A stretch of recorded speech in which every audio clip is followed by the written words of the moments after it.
आकाश देवलोक ऋषि ध्यान करुछंती। पुरातन कालरे ऋषि कश्यपांकर दुई जणी पत्नी थिले, कद्रु ओ विंता। सेमानंकर संतान मध्यरु जन्म हेला दुई शक्तिशाली जाति, नाग ओ गरुड। नागदेवंक जन्म। कद्रु अनेक साप डिंब देउछंती। कद्रु अनेक डिंब देले, सेही डिंब भितरु जन्म हेले अनेक नाग। मो संतान माने पृथ्वीर सबुठु शक्तिशाली हेबे। नाग माने बड़ सर्प होई बाहरुछंती। सेमाने हेले नागा देवता। सर्प लोकर राजा गरुड देवंक जन्म।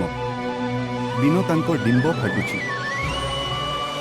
किछि वर्ष परे बिनतांक डिंब फाटिला।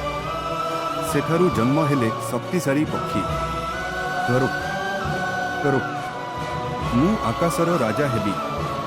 गरुड आकाशरे उडुछंती। कद्रु ओ बिनता झगड़ा करुछंती।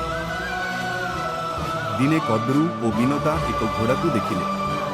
कद्रु कहउछंती, छपड़ा दाता नाही एहा सफा।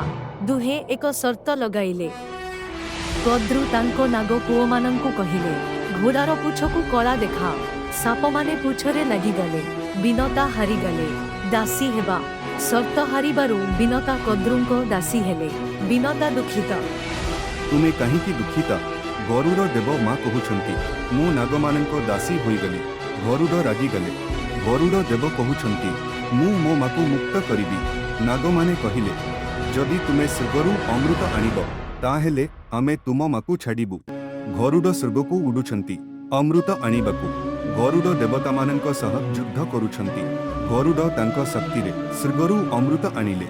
गरुड अमृत नेई फेरुछंती। साधारण शत्रु गरुड तांको माकु मुक्त करिले, किंतु सेई दिन ठारू